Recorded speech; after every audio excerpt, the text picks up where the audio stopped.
কোথায় সাপ কোথায়? সর্বনাশ আসলে।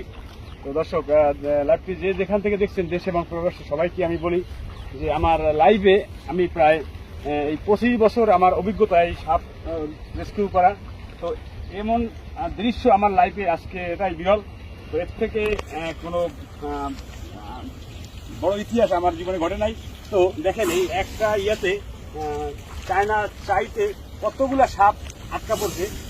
এই জন্য কিন্তু আমাদেরকে রেস্কিউ টিমকে টেলিফোন করার পরে আমরা চলে আসছি। এসে দেখি দেখেন সাপের একটা, যদি একটু ক্লিয়ার করে দেখান সাপগুলো কতগুলো সাপ এখানে, যে কতগুলো সাপ আমি এখনো গুনে সঠিক বলতে পারবো না।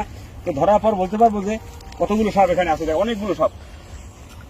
তো আপনারা সাথে থাকেন, সাপগুলো আমি উদ্ধার করি, আপনারা সাথে থাকেন।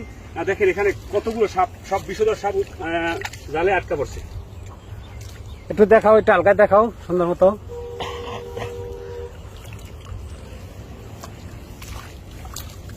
হ্যাঁ, এটা ধরেন তো একটু ভাই, সামনে ভাই কই।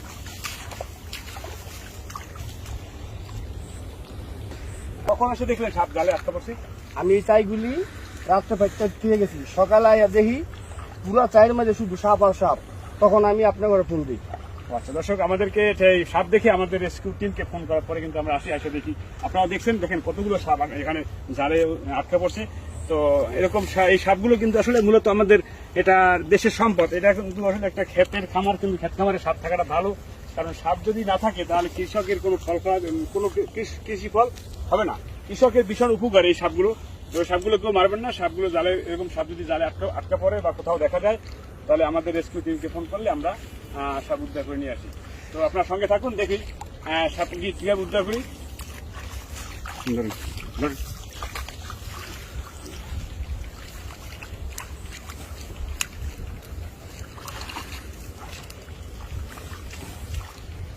ভাই সাপ কয়টা হইব? ওরে ভাই, এখানে সাপ গণা নাই তো, 20-25টা তো হবেই। আচ্ছা আচ্ছা, আমার মনে হয় 20-25টা সাপ হবে এখানে। ভাই সাবধান সাবধান। সাবধান, সঙ্গে সঙ্গে দেখি। এই কিছু কিছু সাপের জালে ঘষায় ঘষায় কিন্তু ওর মাথায় ব্লাড এসে গেছে, তো সমস্যা নাই।